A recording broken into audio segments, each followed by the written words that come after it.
You are watching the Poor Boys Horology Podcast, the podcast for watch enthusiasts on a budget. Your host for today's podcast is Dr. Ed DeVries, an amateur horologist whose personal collection includes Timex, Rolex, and everything in between.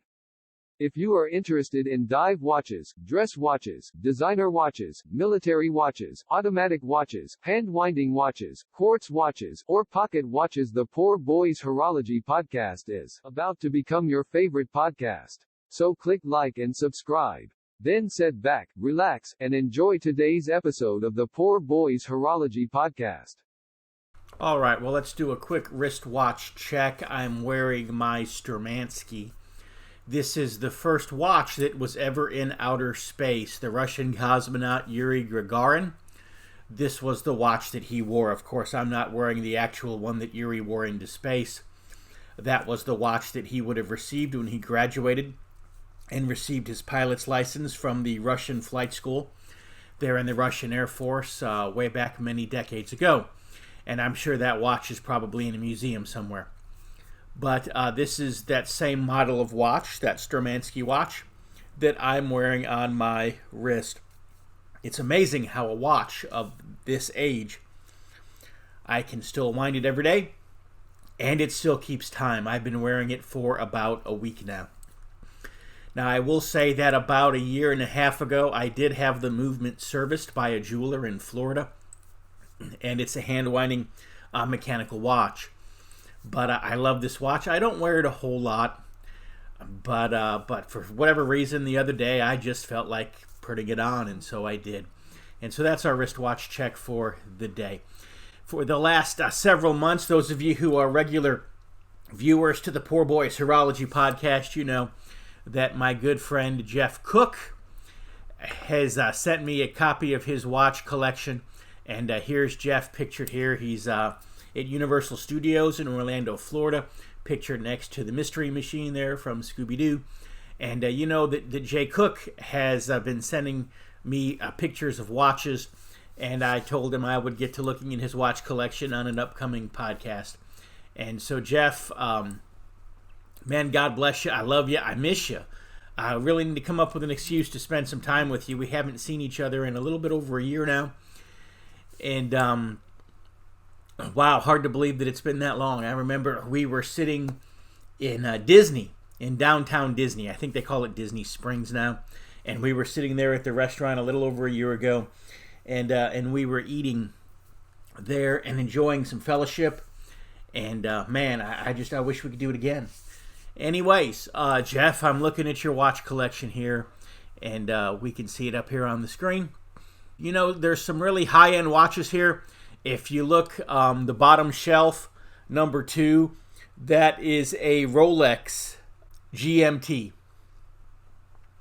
And then 2 watches over, the bottom, far right, that is a Breitling. Of course, I can remember we were together. I want to say we were in Grand Cayman when you bought that Breitling. I can't remember. We were on a Caribbean island. I remember we were on the cruise ship and we got off, and I remember you buying that watch, and it was a beauty.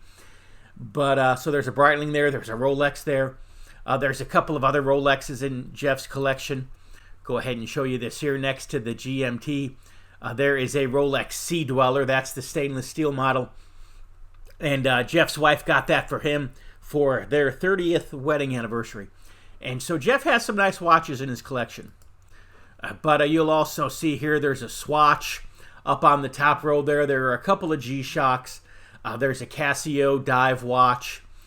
I see he's got a Seiko in there as well. That's probably, probably about a $400 Seiko watch. It's a nice watch. But you see a lot of diversity here. You see mainly quartz watches. You see a few automatic watches. But, here's a gentleman who can afford to buy any kind of a watch that he wants. And he does have some nice pieces like these Rolex here, like the Breitling. But yet, here's his everyday wear. Here's his beater watch, if you will. Jeff had sent me a text here the other day, and he told me that he had this Casio on his wrist when he was doing some whitewater rafting out west.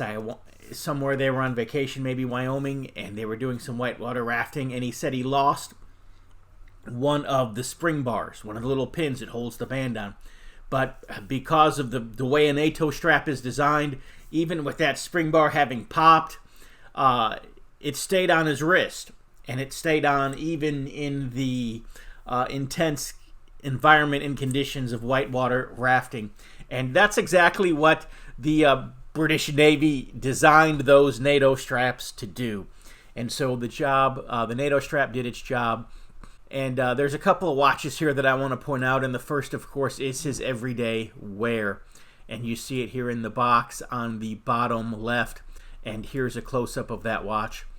And what that watch is it is a Casio MDV 106.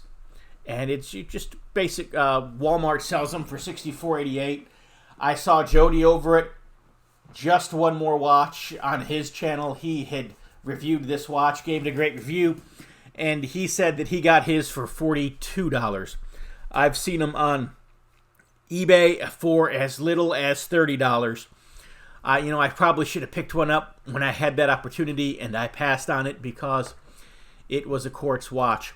This Casio that I want, if I were to buy a Casio quartz watch, would be the model MTP-S10 or 110. It's a beautiful looking watch.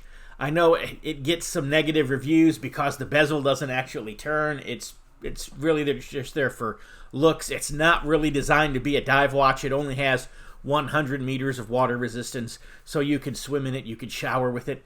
You probably wouldn't take it diving, but it's a beautiful looking watch. It's got the day-date complication. It's got the luminescent markers.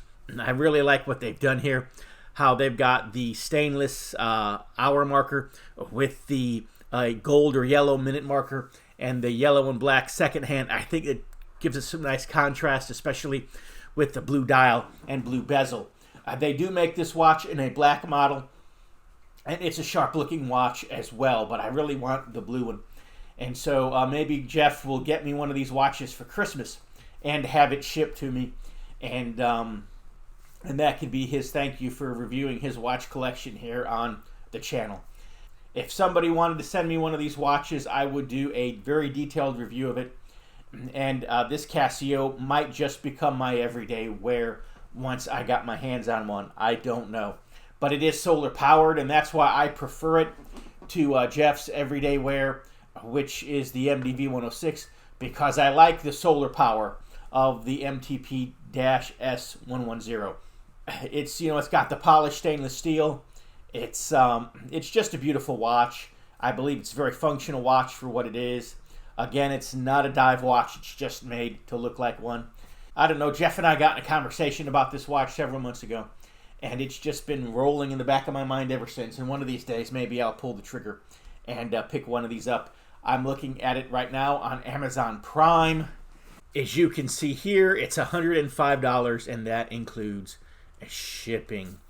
And it comes with a mineral crystal. It's just a great watch. And you scroll, got 4 1/3 stars out of 38 ratings. So it is a great watch. Go back to Jeff's watch collection. You see the swatch up there. I think we all had a swatch as a kid, and he's just kept his all these years. And so kudos to you for doing that. The truth is I've got another swatch now. I picked it up a couple years ago. It is not the one that I wore back in middle school. I wish I would have kept that watch. It had the Swiss coat of arms on the face. It was a beautiful watch. And but finally, at some point in college, I think I just, kind of let it go somewhere. Maybe I sold it on eBay or something. I don't remember. But I wish I'd have kept my original swatch. Of course, you got your couple of G-Shocks there. And, of course, your Casio diver. But what I want to look at is I want to look at this Breitling here. There's the stainless steel band there. I remember you buying that extra because I remember it came with a rubber strap. And you deciding that you wanted that metal band. And so there it is there. I remember that picture was taken. Man, I can't remember where we were going. I think we were going somewhere for a fancy dinner. Anyways. And I know at some point you also put a NATO strap on it and the same watch there. So I know that you've done a lot of different things with that watch. And I know that it's been a great addition to your collection. Appreciate you sharing your watch collection with us. There you go, that Rolex there. I know Jeff wears that Rolex Sea Dweller quite a bit. He wears the GMT quite a bit. You can see a lot of wear on that. But here's the everyday wear. You know, it kind of goes back to what I talked about last month. You wear what you like. You wear what works. And, you know, don't let these people tell you that, you know, to be a real watch collector, you have to collect certain brands or you have to not collect certain brands. That's just a bunch of poppycock. Open your web browser and type in www.barnesreview.org and discover the Barnes Review magazine. In the Barnes Review, you will read vignettes of man, from the prehistoric to the very recent, from forgotten races and civilizations to first-person accounts of World War II and the late Cold War. There is no more interesting magazine published today, nor a more significant and important subject than real history. So visit www.barnesreview.org and subscribe to the Barnes Review. You can subscribe to receive the Barnes Review magazine in its print form, or in convenient electronic delivery. Our host has been a subscriber to both formats for years. So visit www.barnesreview.org and subscribe to the Barnes Review. Ask you the question on today's podcast. Should you buy a collection of affordable watches? As you can see on the screen here, this is a collection that was just a photograph that was sent to me by one of our viewers. And, you know, you see Timexes here, you see a bull of them. But this is an affordable watch collection. Most of these watches are under $100. And it's just an affordable watch collection. You don't have to have a lot of money. Or do you spend all of your money and do you save it up and do you buy? Again, that's the question. You know, I'm going to give you an answer, and we call this the Poor Boys Horology Podcast for a reason. Watch collecting is fun, and it's you know, it's nice to be able to change out your watches, to wear different ones, to not have to wear the same watch every day, day in and day out, although you'll find that you'll have one or two watches that kind of become your beaters. But you want to be able to change out your watches, you want to be able to have a collection, you know, you want to enjoy this as a hobby. And so if you don't have a lot of money, go ahead and buy affordable watches. Buy functional watches. Buy watches that you will enjoy wearing, that you'll have fun with. And yes, buy an affordable watch collection. And you know, if you want to stick a little money aside and at some point go out and buy that big luxury watch, hey, go for it. Then again, if you got a lot of money and you can afford to buy luxury watches, you know, do that too. You know, as we said in the last video, do what works, do what makes you happy. And that's really what it's all about. Going back to Jay Cook's collection that we looked at a little earlier in the video, as you can see, he did a little bit of both. He's collected a lot of affordable watches. He's also bought some very nice, a couple of Rolexes, a Breitling, and so forth. And so he's collected on the high end. He's collected on the affordable end as well. And so he's done a little bit of both. Hopefully you'll be in a position financially, economically, where you'll be able to do that too.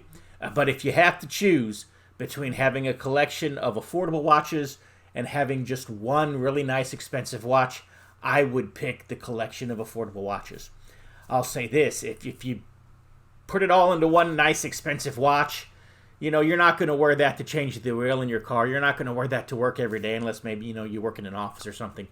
But, you know, if you do any type of work that's, you know, going to be hard on a watch, you're not going to want to wear that. If you got in an accident or something, or say you even just slipped and fell, smash, you know, there goes your nice watch. And then what you have, whereas if you have a collection of affordable watches and one of them gets a little smash, well, hey, you know, you got a whole collection of other watches that you can still put on the wrist. And so that's our advice for today's Poor Boys Horology Podcast. And we'll see you next month. We'll be here again, and we'll have another show for you.